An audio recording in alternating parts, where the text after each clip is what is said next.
Yeah, thanks, Peter, and good evening, everybody. As an introduction to the study, I was, I guess, lucky enough to be selected enough to complete this study last year. It's a topic I've been fairly interested in for a while, related to, I guess, work that I've been doing with AIG on the complaints and ethics and standards front for a number of years. And the study was completed with two co-authors, Peter Stoker, who I'm sure everybody listening to the talk tonight would know. Peter's a long-standing member of the JORC committee and has been involved with resource and reserve and exploration result reporting and the development of JORC for many years. And also Paul Tenier, who Paul is a Canadian consultant based in Nova Scotia, previously worked with the Ontario Securities Commission and has an intimate knowledge of how the Canadian process works, which we'll talk a little bit about in the course of the study. The objective of the baseline study was really to compile, I guess, a knowledge base of what constitutes professionalism, both in minerals and in the mineral resource and ore reserve space around the world, and also comparing standards of professionalism in the mining industry to other professions, both in Australia and overseas, just to see how what happens in Australia compares with what happens in other professions and what happens internationally. The baseline study report was completed in June, and it was released publicly by the JORC committee last week, and it's available for download on the AIG and AusIMM websites. There's been a bit of discussion. Oh, it's 111 pages long. How am I going to read that? But it has a really good executive summary. So all things failing that, it's a good place to start. In the talk tonight, I'm not going to go through the study step by step. I'm going to talk about how the study was prepared, a little bit of discussion on why we need the JORC code and how competent persons fit into that picture, what the roles and expectations of professionals are, both from the point of view of regulators and from the point of view of the public, who are the stakeholders in public reports that are released under JORC or in compliance with JORC, and they're many and varied, and how that influences the nature of public reporting. Part of the reason for the JORC update is that, you know, the JORC committee is in an ongoing dialogue with the ASX and ASIC, and it's fair to say that both of those bodies have been voicing concerns, and those concerns have catalysed the need for the update that's going through at the moment. Look a little bit at the differences between accreditation versus registration, because whether we should be continuing with an accreditation model for competent persons or moving to a more formal registration system is one of the questions that's up for debate. And some thoughts on what the current JORC update should achieve, particularly in relation to competent persons. I just have to reiterate the point that Peter made as well. In the announcement for this talk, it was said I was speaking for the JORC committee, and I'm not. I'm speaking for myself and hopefully for my two co-authors as the authors of the study. So any opinions that are put forward tonight are mine. And happy to be responsible for those. So, you know, the baseline study was part of a review of the JORC code, which kicked off in 2021. And the JORC code now has been around for a number of years. It was first published in 1989. The review that's in progress at the moment is the first major review of the code since 2012. There's been a number of incremental updates, I think you can describe them as, that have come through as advice to ASX listed companies and other means. And the baseline study was jointly funded by AusIMM and AIG, who are two of the three JORC parent bodies who have responsibility for stewardship of the code itself.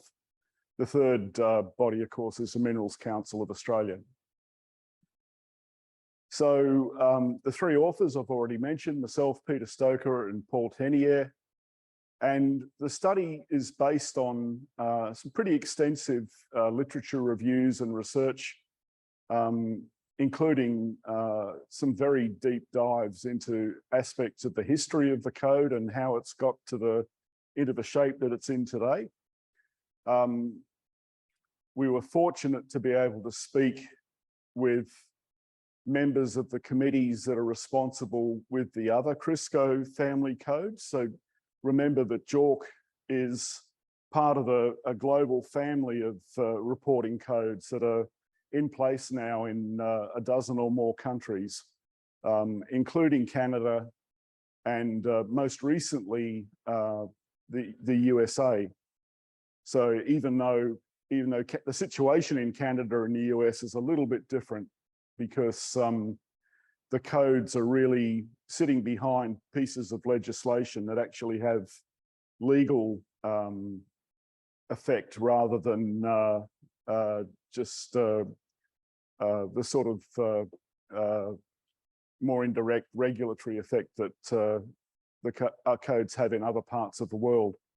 So, in Canada, NI 43-101 is a piece of legislation, whereas, and the same as the new SEC standard is in the US, whereas in Australia and in other Crisco countries, the JORC code compliance with the JORC code is required by the stock exchange listing rules in those countries. So it's beholden on public companies that are listed on those exchanges to comply with those codes.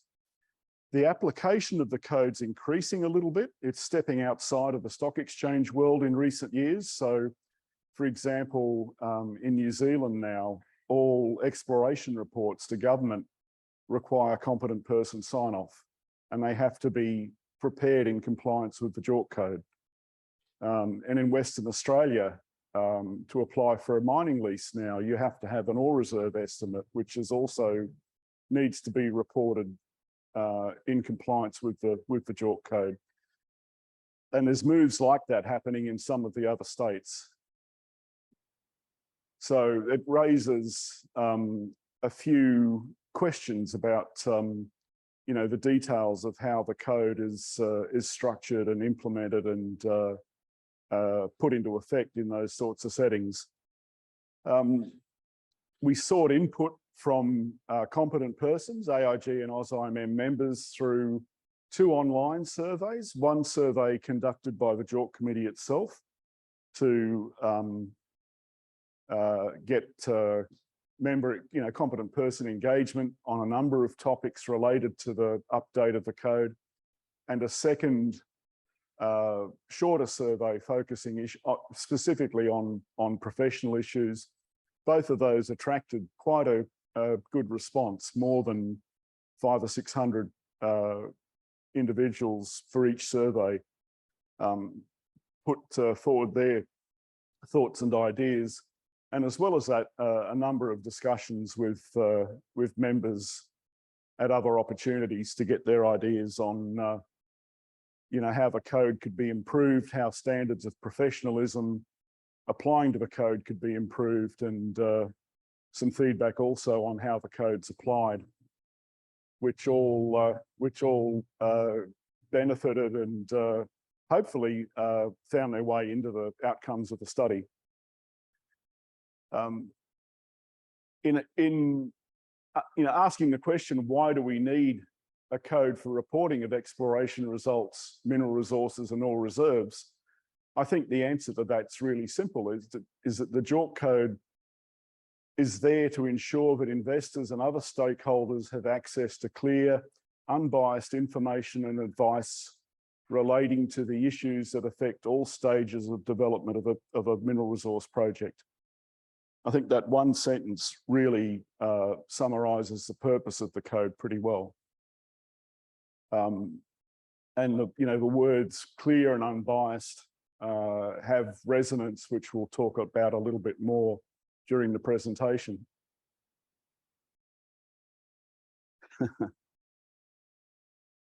And I've just got to persuade the remote to work. Okay, I'll use the buttons on the keyboard instead. That's right. Okay, so who are competent persons? Competent persons are essential. Their purpose, they're needed to assess, control, and accept responsibility for the technical quality of information that's used in reporting exploration results, mineral resource estimates, deriving meaningful modifying factors that are used to derive ore reserve estimates from mineral resources, and to assess project viability through scoping, pre-feasibility and feasibility studies. In 2021, 600 different individuals, AusIMM and AIG members, acted as competent persons. And since about 2015, almost 1,800 different AIG and AusIMM members have acted as competent persons in compliance with the code. So the user base is actually a pretty significant slice of the membership of both organizations.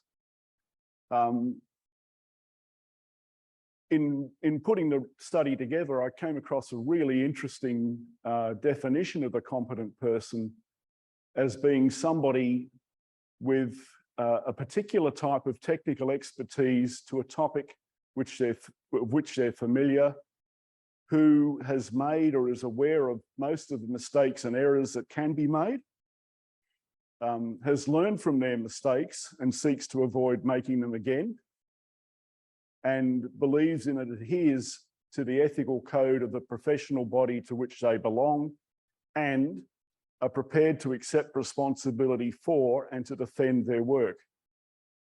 I think we hear that's different in theme, I think, from the definition of a competent person in the JORC code, but it really cuts to some pretty important attributes that are worth keeping in mind.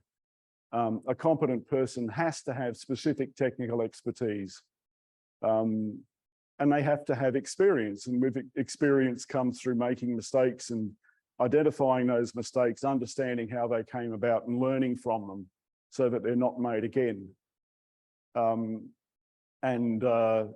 Adherence to ethics is an important part of that definition as well.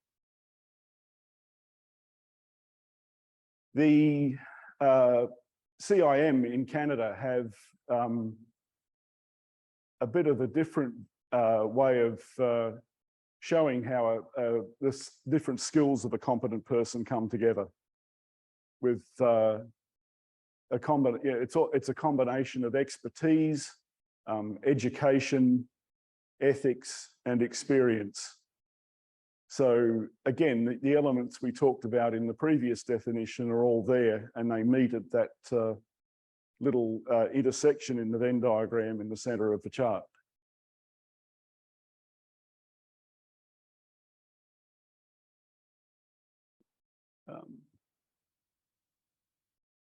The Australian Council of Professions, of which AIG is a member in Australia, describes professionals more generally as being governed by codes of ethics, and they're individuals who profess commitment to competence, integrity, morality, altruism, and the promotion of public good within their expert domain.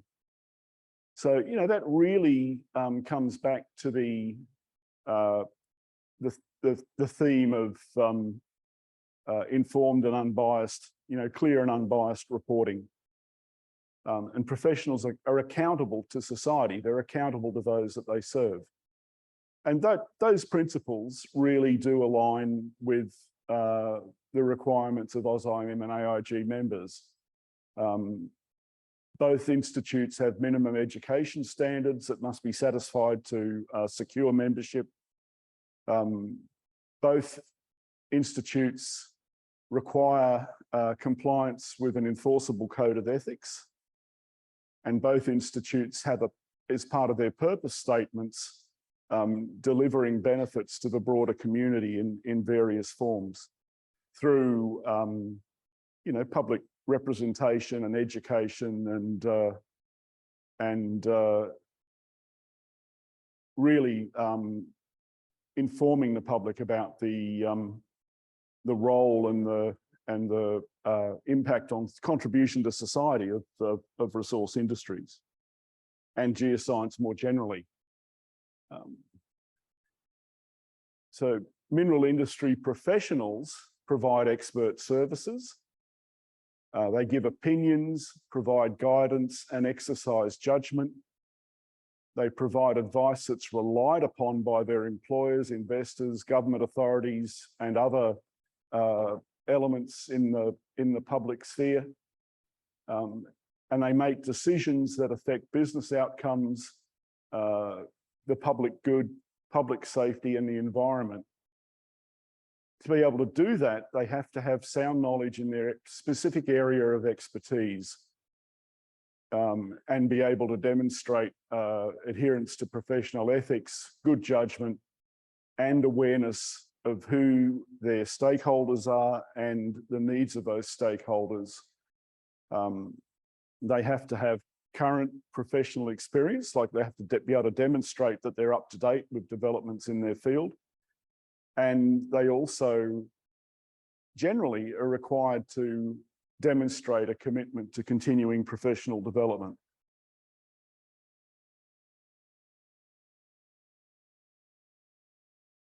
The study report looks at the stakeholder map in a lot more detail. It's useful to, I think, be able to just divide the stakeholders up into different groups on a chart where we have the influence of the stakeholder on a horizontal axis going to the right, increasing to the right, and the interest of the stakeholder on a vertical axis increasing up the page. And it's sort of it was interesting to try and identify firstly who the different stakeholders are and what their relative influence and interests in public reports in compliance with JORC, which goes back to the professionalism of the people that are preparing them, is. And each of those groups can be characterized by how much engagement's needed to make sure that they're informed and appropriately aware of both the purpose of public reports and the limitations on those public reports. As I said, this is discussed in a lot more detail in the study. The public reporting in compliance with JORC is on the increase. The number of public reports released through the ASX has been increasing year on year since the data I had to prepare this commenced in 2015.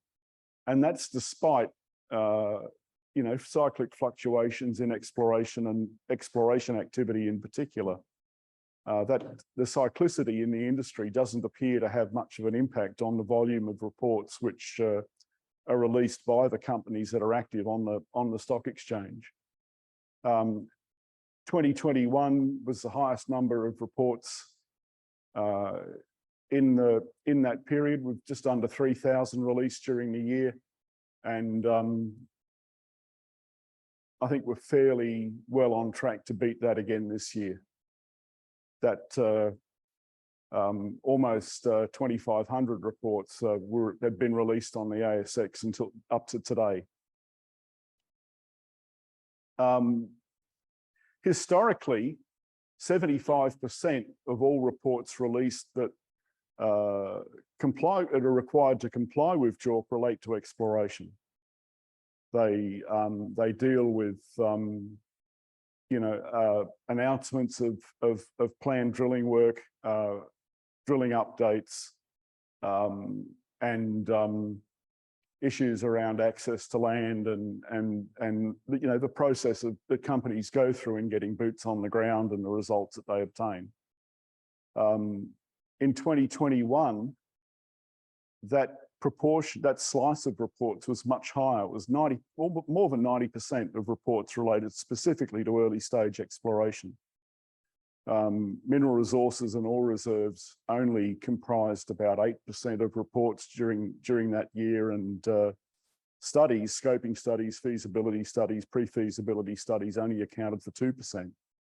And that'd be an interesting figure, I think, to go back and look at historically and see how that changes, because it's showing, I think, that right at the moment, we've got a lot of projects sitting at a very early stage of the project pipeline, and they're gradually making their way through to either being discontinued or progressing through to the study stage and development.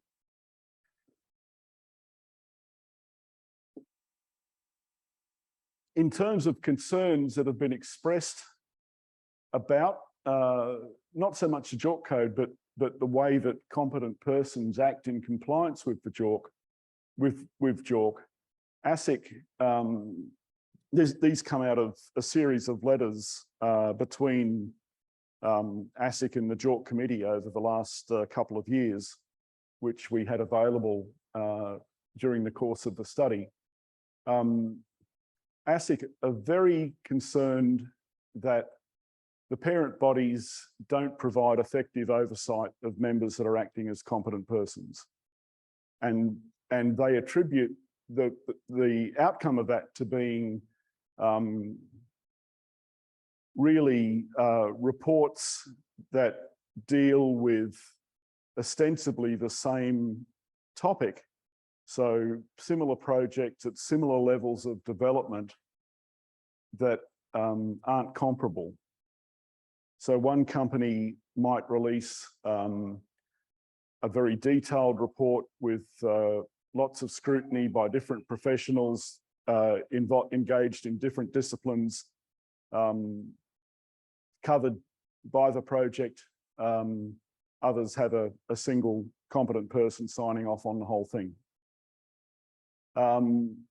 They're concerned about a lack of competence, particularly in projects that failed, and identify that project failure, where it's occurred, has been most common and most severe when projects are transitioning from exploration through feasibility to development. And that coincides with a point at which the complexity of the project really increases rapidly, and the capitalization of the project also increases rapidly. So companies need to secure additional investment to start to fund studies, to bring on the additional expertise that's needed and collect the additional information that's needed to help the project go forward. ASIC actually implied or stated that the code, some reports released in compliance with the code actually impair market integrity by creating competitive advantage for a subset of investors. And what they're saying there is that competent persons use language that a technical reader with appropriate knowledge and experience can understand, but a member of the public can't. And by having that reports in that form, they're saying that biases the market towards readers, investors with technical knowledge and expertise. they don't believe that the disclosures and warnings that appear in JORC announcements are effective, that they just get skimmed over and not really paid any attention to. And they're also very critical of AIG and AusIMM's disciplinary processes. So when there's a complaint, both institutes at the moment don't announce that a complaint's been received. The only time there's any public information released about a complaint is if there's an adverse ethics and standards finding made against a member that involves an imposition of a penalty. I think Peter Stoker, I'm only aware of that happening in AIG actually publicly announcing an adverse ethics and standards finding on 2 occasions. And one of those occasions was reflecting an adverse decision made by AusIMM. In the other instance, it was a disciplining of a student member who was acting as a competent person. The AusIMM, according to Peter, have only actually made a public announcement 3 times in the history of the Institute. So the issue that ASIC have with that is that because the reasons for complaints aren't being publicised and the backgrounds to the complaints aren't getting any exposure, then they're not acting as deterrents, and they're not having value as a source of education for competent persons about issues that should be avoided. They go on to talk about since 2015, or between 2015 and 2019, that 58 minerals industry companies entered administration, and 25 of those experienced a loss of more than $100 million and 50% of their market capitalization. And they attribute those failures to lack of diligence by the competent persons signing off on public reports, and investors not being appropriately informed about the state of those companies. That assertion, I think, is something that's very much up for debate, but it's important to know that perception's out there. And it's the onus now is really on the profession to counter that through a pretty clear and logical argument to the contrary. And again, they also identified the risks in transitioning from exploration to development, falling over at the point at which projects become more complex and require more capital to advance. We talked about, I just mentioned this, the first issue there about mineral resource and ore reserve estimates for ostensibly similar projects. There are cases where particularly ore reserve estimates are prepared and signed off by a multidisciplinary competent person team, but there are many others that are just signed off by a single competent person. And that single competent person is usually a geologist. The implication of that is that geologists who are acting in that capacity are stepping outside their expertise. They're stating that they're competent in areas where they don't have, potentially don't have experience. And the analysis that ASIC have done, they believe, points to capital overruns and operational underperformance occurring in projects to be more common in projects where studies have been signed off by a single competent person rather than scrutinised by a team with expertise spanning all of the disciplines involved in the project. They really did express a lot of concern about geologists assessing modifying factors that should really be assessed by a mining engineer or a metallurgist or another professional with skills in the field in question. There's a belief that competent persons, because they're able to self-assess competence, always self-assess competence. And I guess that's, in a way, that's sort of a self-fulfilling thing, because a competent person's not going to sign off on a report unless they assess that they're competent. So in some respects, it's a bit of a circular argument. And again, the point about the opaque disciplinary processes don't promote best practice. It's interesting that on that last point, reporting of disciplinary processes in Canada is vastly different to in Australia. So in Canada, as soon as there's a complaint made against a competent person, that complaint is public. The professional associations in each of the provinces put a statement that this complaint's been lodged and the basis of that complaint on their websites. And it's out there for the public to see. The implication of doing that is it really puts an onus then on the professional body to quickly reach a decision on that complaint and publish their findings. So if the member's exonerated and the complaint's dismissed, that information's got to be put out with the same rigor in quick time. Complaints can't, it's not fair under that sort of regime to have complaints languishing for years while a committee stews over the issues involved. But it's really interesting that approach is now being followed, well, probably in the biggest jurisdiction that uses a Crisco family code, being Canada.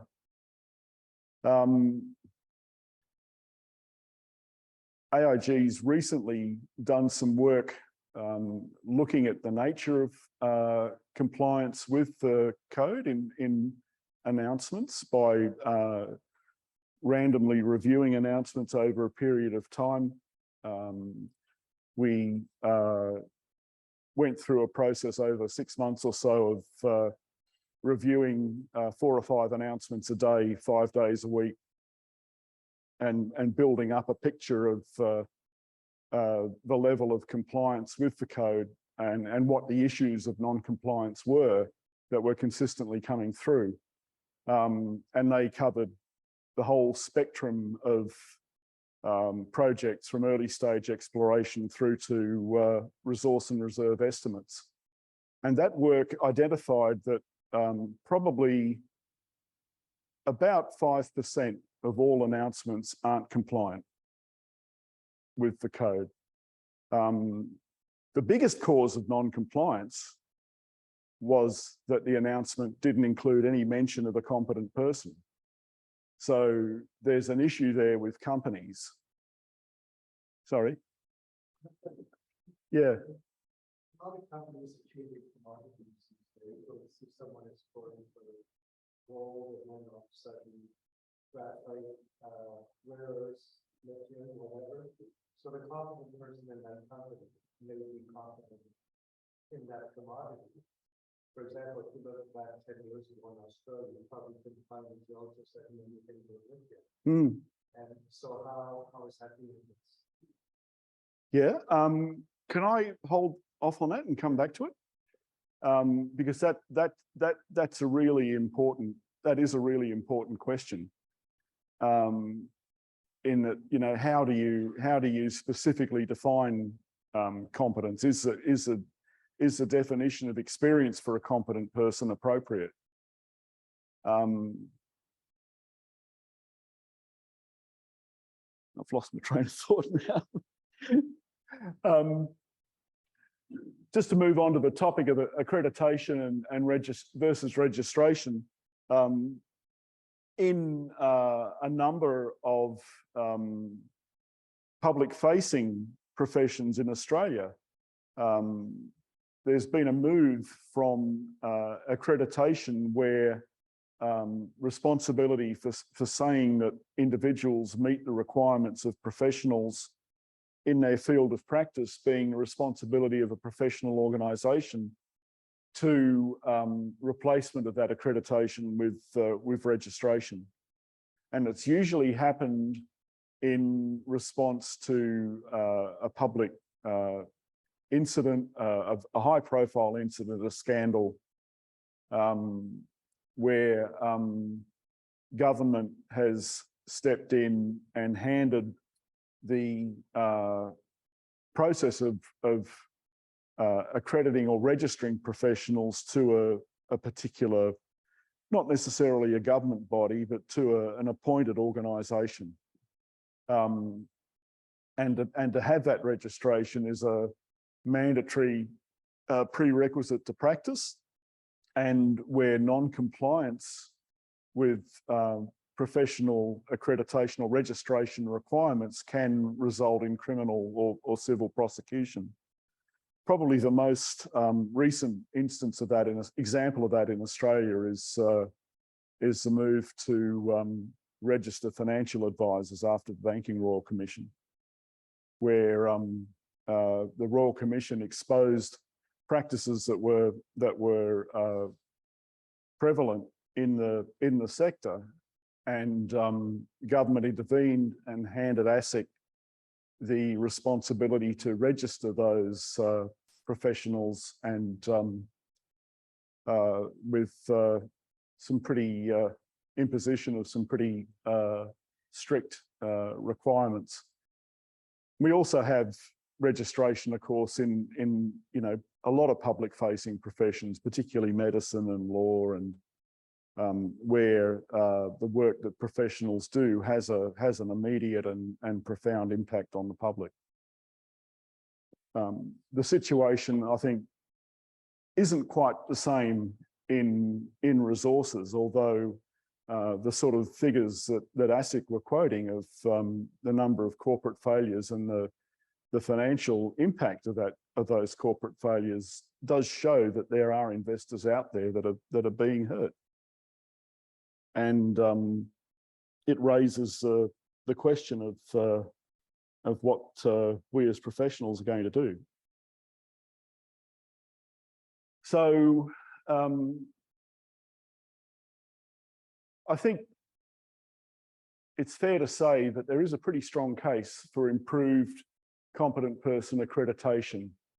And part of that is the definition of relevant, is in the definition of relevant experience, which we'll talk a little bit about soon. Improved guidance in applying the JORC code. And I believe that's something that we'll see in the JORC code exposure draft when it's released. There's been a lot of work done to really simplify the code itself, but to support that simplified code with expanded guidance on how the code should be implemented. I think that there's an important role for peer review in both establishing competence and ensuring public report quality. So having visible endorsement of competent persons by their peers. This is something that's happened in a couple of different ways in some of the CRISCO codes already. The latest version of the Pan-European Code has a much expanded competent person sign-off form than the simple statement of competence that we have for JORC code announcements at the moment, which actually goes into some of the competent person. The competent person has to actually state the relevant experience in the announcement. in the US, you can't act as a competent person under the new SEC code unless your name and details of your experience are available on a publicly searchable database. There's certainly a case, I think, for greater transparency of who competent persons are and information regarding their experience that users of public reports can access. And certainly there's some interesting questions around how can complaints and ethics and standards processes and actually the information that those processes generate be used as information to benefit competent persons and help to drive improvements in practices. That latter point is again something that the AIG board started to look at, and we're currently speaking with legal advisors on the implications of that. It's not a simple question because the code of ethics is actually, under Australian law, AIG's code of ethics is actually a form of contract with members. And so varying the application of the code of ethics involves a change in a contractual relationship that individual members have with the organisation that has to be agreed to by the members. And we'll be hearing some more about that in coming months. It's not a change that can be just made and foisted on the community. It's something in which all members, I'd say, of both organisations are going to have to be closely involved and have real input to. There's a focus on ensuring that reports provide clear, concise, and effective communication. So the concept of an informed investor is gone. A report has to be readable by any investor who could want to put money into an exploration or mining and resource development project. Ensuring that there's a level playing field for all investors through doing that. Still staying with the JORC Code's pillars of transparency and materiality and competence.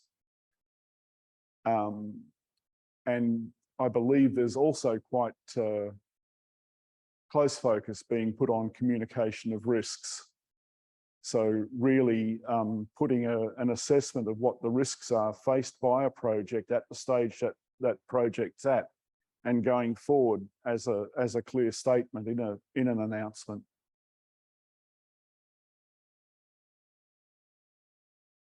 And that, that would vary in scope and detail as the nature and the complexity of the project develops.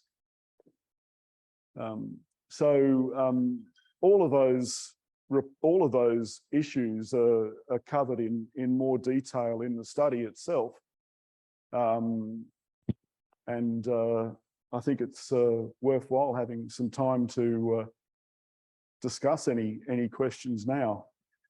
Just coming back on the question that was asked in the room about, what happens with competent persons for new commodities.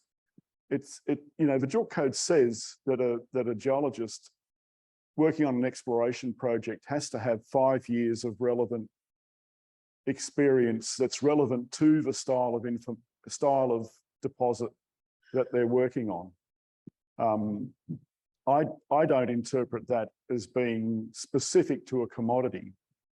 There's principles that apply equally across a range of commodities, and at an early stage project, I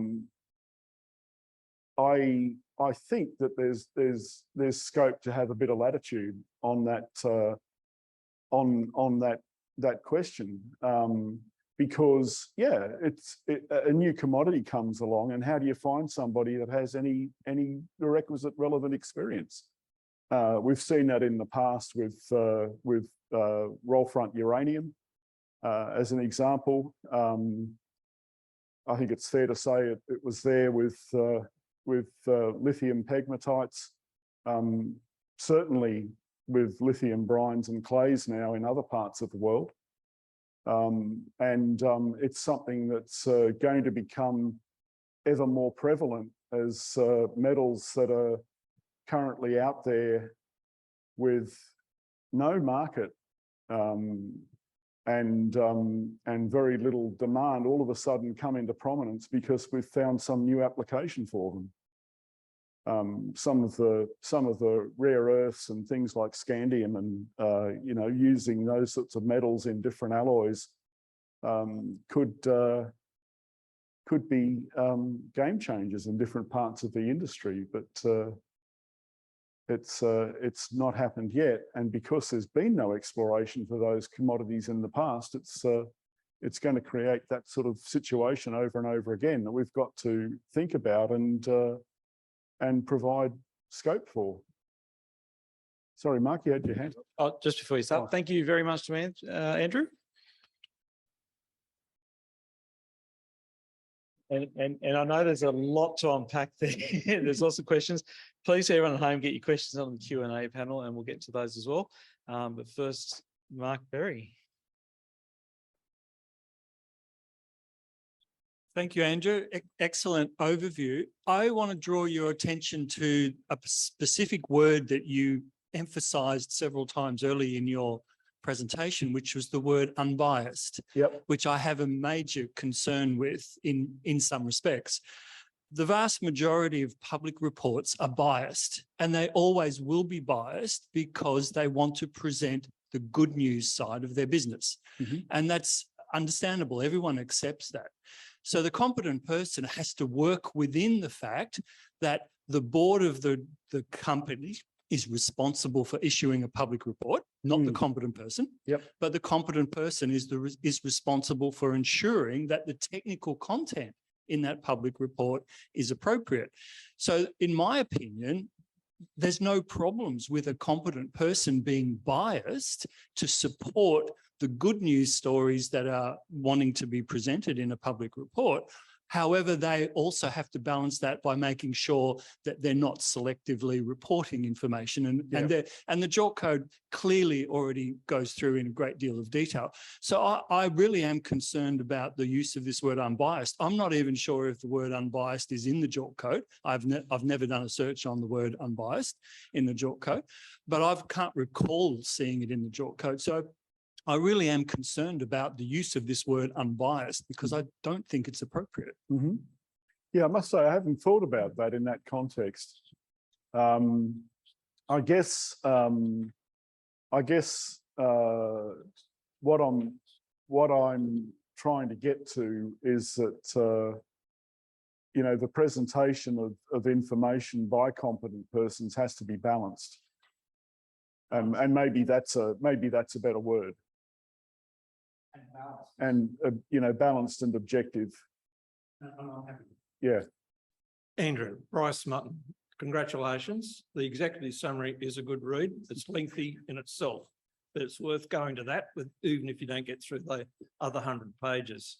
I've got a couple of comments, and then I'd like to try and highlight one area for discussion, but congratulations to JORC from 1989 up till now. I think these reviews are good, but they're too far apart and they wait until there's a complaint. They should be more regular and not be a major task like this one's been, right? That's a comment. The other thing is I think that the relevant experience thing might be not quite hitting the right note. And this is my opinion. I think what you need to do is have people that have had experience in operations, that have been able to see grade reconciliation issues, problems in the mill, all those sort of issues feed back into knowing what the issues are in mining the product. So in a way that answers the issue with ASX and ASIC complaining about companies going down. it may be that those issues haven't been taken account of in terms of converting from resources to reserves. Now, the emphasis should be on the reserves more so than resources, but obviously there's a lot of investment money going in resources. But if you have the competent person with relevant experience being mine experience, open pit and underground, and for a substantial period of time, that experience goes across a whole lot of, you can apply across a whole lot of commodities. I can give an example myself. I'm newly into mineral sands. It's a new area, but I trade back on my mining experience and able to use that to know that contamination of sands is the biggest issue from a metallurgical or geometallurgical point of view. So I guess what I'm commenting is, I think rather than 5 years, drop the 5 years. The guild system that Western Mining ran, MIM ran a system with graduates, you rotate them through exploration and mining. They get that experience and they understand that the thing that we're working towards is a resource being mined. So that's where the focus ought to be. People who understand what those issues are to be able to trade them back into the resource that they're calculating. Yeah. That's actually a point which came through in the engagement surveys as well. You know, the ability to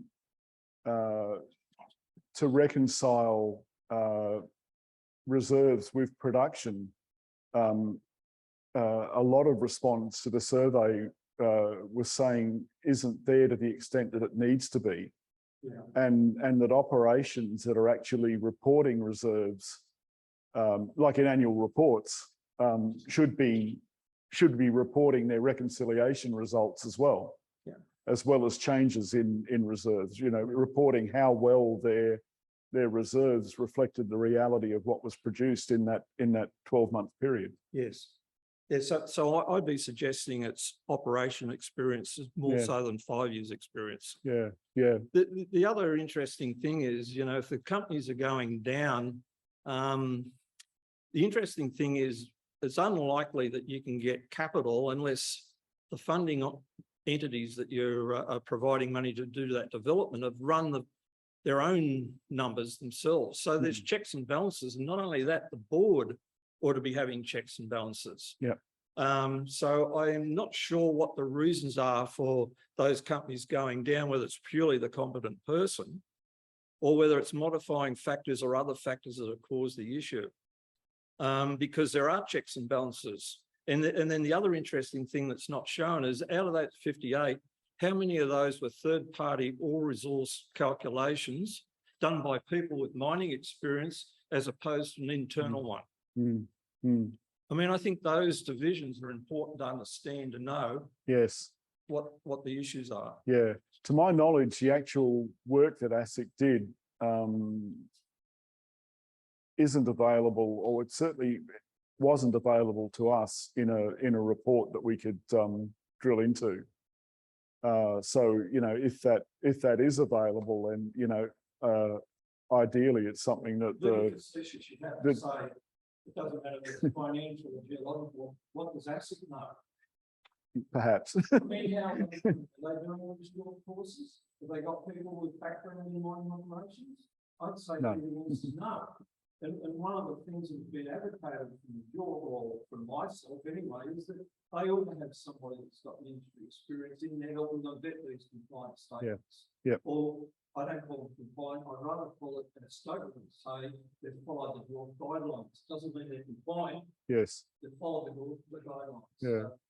But what you've said then too also touches on another theme that came through in the engagement surveys. And that was geologists, you know, company geologists engaged in mining and exploration projects, expressing dissatisfaction that their employers would bring consultants in to do resource estimates, and not go to them, not go to their staff as the first port of call. Because the argument there is that those staff who are living and breathing the project have the greatest depth of geological knowledge and really understand the nuances of the deposit. All that money is though, those jobs should work with the third party consultant. Yep. Sit by their side while they're doing the modelling. Exactly. Because a lot of those guys are great at the modelling side, but know bugger all about the mining side, Yes. right? Yeah, exactly. All the detailed knowledge. So you've got to have that job that's working with Yeah. the resource calculator. It should be an interaction where both parties learn from the process of completing the work, and those learnings feed back into their future work. It's learning from experience and recovering from mistakes and using that knowledge to go forward in a better way. Yeah, Doug Young here, Andrew. I'm interested in knowledge of the quantum of the problem. You quoted ASX, a certain number of companies that have gone bust and a certain amount of capital. I think that's bugger all in reality. How does this match up against the Collins class submarine, for instance? Yeah, it's a good point. I can't put that into context. Yeah. We've got a couple of questions from home, so I'll get to one of those. Question from another Doug. How much input was received from non-geos, and are the study findings biased or handicapped to any extent by any, say, for instance, lack of mining inputs, etc.? Specifically on the competent person question, there was quite a bit of input to the surveys from company executives who themselves aren't geologists or engineers, commenting on how they saw their relationship with the technical people in their teams. More generally on the broader story of engagement around the JORC code as a whole, there's been a lot of feedback through those surveys from non-mining professionals. So, and actually the JORC committee's gone out to talk to some of the investor groups specifically about what their concerns are. So we'll learn more about that when the exposure draft of the code comes out in the next few months. Thanks, Andrew. Question from Jason Beckton. Is ASIC aware that since 1880s in Mount Lyell, some companies do fail on the stock exchange? It is an ecosystem, i.e. death occurs. Geoscience is an inexact science, therefore errors will occur and increased regulations won't change that. JORC committee has many non-technical people as technical people on it. Can we get more junior geologists on the committee? The committee has a background of large companies only with history of vast internal technical support. The ever-shrinking pool of geologists don't have any more. Yeah, I think it's actually I'm actually fairly pleased about, just my own observation is that the JORC committee at the moment is fairly well balanced. There are members, there are representatives on the committee who are from both large and small companies. AIG's in appointing new representatives over the last few years, those new representatives have experience in the smaller end of the corporate sector.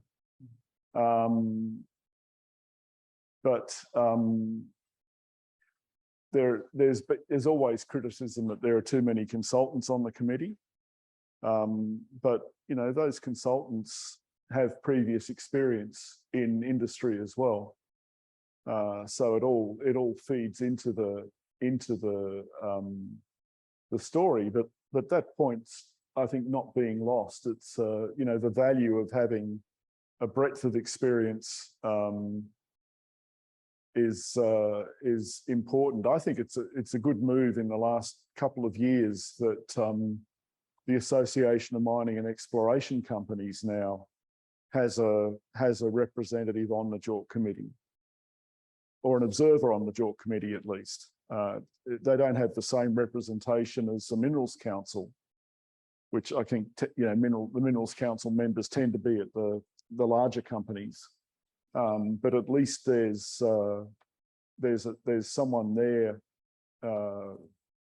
keenly interested in the interests of smaller miners and explorers that can contribute to the code's development. Thanks, Andrew. A question from me, I guess, is the competence with the capital C and competence with the little c, the capital C being able to tick off your list of criteria from whether it's AIG or Alzheimer's or whoever to say that, yes, I've got that experience. And I guess ASIC have pulled out, there's the 50 odd companies that failed, and blaming competent persons, perhaps, whether they're geologists or engineers or metallurgists or whatever they happen to be. How much of that, and I know, obviously ASIC haven't told JORC what that breakdown was and what the actual causes were, but how much of that do you think, and I guess asking for opinion here, that it's more to do with incompetence rather than being able to tick off and saying, yes, I can sign off as a competent person because I've got 5 years experience in that commodity, in that style, and so on and so forth? Yeah, it really is hard to say. I think if we were to, look in detail at all of those cases that ASIC put forward as being examples of competence, failures of competence and failures of the code to prevent that, there'd be a whole host of different reasons as to why those, what contributed to those failures. I think there is a risk there that there's opinions being shaped by generalizations, but it's up to us then to counter that. Sorry? It's important to pull those apart, try and understand what ASIC are having their knowledge about. Yeah, and I believe that work's happening. It's very important. Yeah. Relating to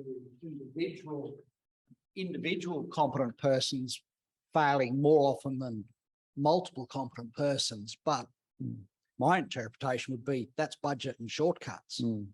That's not necessarily competence. Yeah. But yes, I mean, you want a cheap one and you want it done with all the shortcuts. Get one person to do it. Yeah, it could be right on the money. I don't know.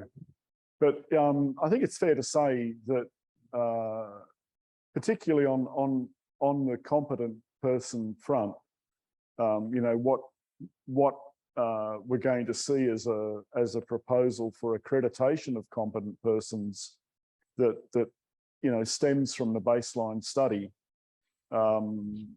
is going to attract quite a bit of discussion over the going forward from now. And I just really encourage everybody on the call to when their input, when they have an opportunity to provide input, to really get out there and make their thoughts known, because that's how we'll get to a better. That input's going to help to shape a better outcome than we'd get otherwise. Andrew, Mark Berry again. I'm just going to provide some comments about the JORC code workshops that the AIG has run for the last 2 years, which I've had the pleasure of delivering on behalf of AIG. So I can't remember the number now, but I'm guessing there's probably at least 400 people that have gone through the course over the last 2 to 2.5 years. We spend on that course a significant amount of time in one of the modules talking about this concept of competence and am I competent? And I can guarantee that I have not observed anyone at all on that course who is gung-ho about the idea of taking on competent person responsibility. Without a doubt, everyone on that course is reluctant or concerned or apprehensive about whether they fulfill the requirements of competent person responsibilities. And we spend... That is why they're on the course. But this is also the situation for people that have got 40 years experience that are doing the course as a refresher.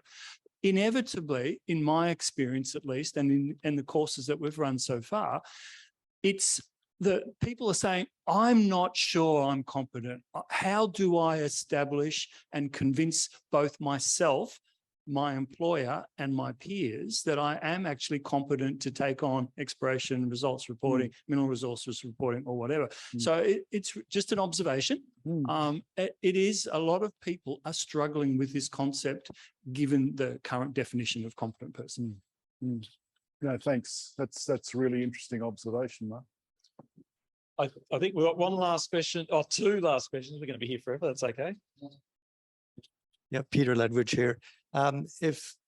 If we go to accreditation in this country, is it going to be like in Canada and NI 43-101, where every province, you have to be accredited in every province? And I find that ridiculous because geologists do move around. And is this going to be a state by state thing here? Or is it going to be something for Australia, New Zealand? Yeah. I have no idea as to how that's ridiculous. yeah. Like it's been federal tonight. So why is that changing? There's always comment, you know, in when these sort of things start to come up in discussion as to somebody will say, oh, why don't we just forget about JORC and implement NI 43-101 in Australia? And I think there's some pretty good reasons as to why we don't. You know, look, the codes are the practice of the codes are quite different. We don't have the requirement in Australia that every announcement has to be backed by a technical report within 45 days, but we have Table 1. And Table 1 in the JORC code is intended to be the replacement of that technical report. So, you know, there's lots of similarities and just as many differences between the two systems, even though they're based on the same basic principles in the CRISCO code that sits behind the reporting framework. Yeah, I think that's that argument's well above my pay grade. Just an observation with accredited and registered. AIG has RPGOs, implying registered. Yep. We don't fit that code, or we don't fit that definition. No. And We should AusIMM be have their APGOs. AusIMM have their chartered professionals. Yes, which is neither of those two words. Yeah. But not registered. It's chartered. Well, Yeah. I don't know what that means. And very last question. It's an interesting observation. Yeah. Firstly, an observation. When I was 30, I thought I was competent. Now I know I'm not. But my question is, what is the next step? Where's this going from here? It's a good question. The scope of work for this study did include the authors providing an opinion on where it should go forward, and that opinion hasn't been published yet, may not be published. We'll see what happens over the intervening period. Is that agree with you? I don't know. There's reasons for it. I think the way that the two parts of the scope of work have been separated into observations and interpretations or facts and opinions, and I think that was a wise decision, because it's good to have the facts out there now for consideration and discussion and as a basis for making decisions. I think it's inevitable that we should have, or my own opinion is that it's inevitable that we'll see a requirement for greater transparency of a competent person's relevant experience, and a requirement for that assessment of competence to be endorsed by several peers. or endorsed somehow, reviewed it, and that sort of has parallels with the way that the AIG registration system works now, where to become a registered professional geoscientist, you've got to have 4 other peers who will confirm blocks of your experience of which they've got direct personal knowledge.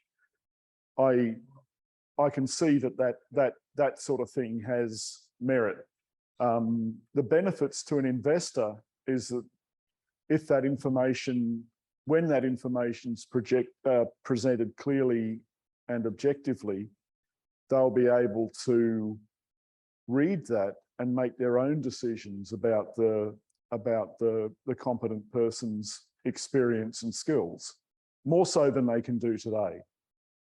I don't see that as being a bad thing. But how that'll translate into requirements of competent persons is something that we'll have to, you know, there'll be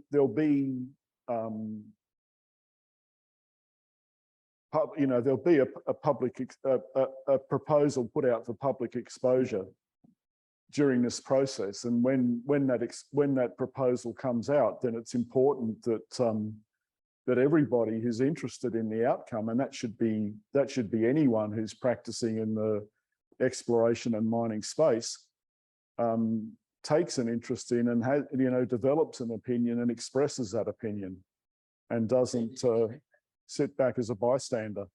I don't know what the timing is, given that we're now midway through October. I really can't see it happening before the end of the year, but I'll wait to be surprised. I'd like it to be earlier, but it's not a simple issue, and we've got to make sure that I think that before it gets out for discussion by the broader public, that there's some in principle support from regulators for the ideas that are being put forward, and also a demonstrated willingness to listen to the opinions that come out of that engagement process. So we'll look forward to that happening. But really do stress that you know, I'd really like to see you know, geoscientists as a community getting interested and engaged and involved in the next steps in the update process. I think that's going to be really important. Thanks very much, Andrew. On that note, on behalf of the AIG-ALS Tech, thank you very much for your time, Andrew. Welcome. Thanks.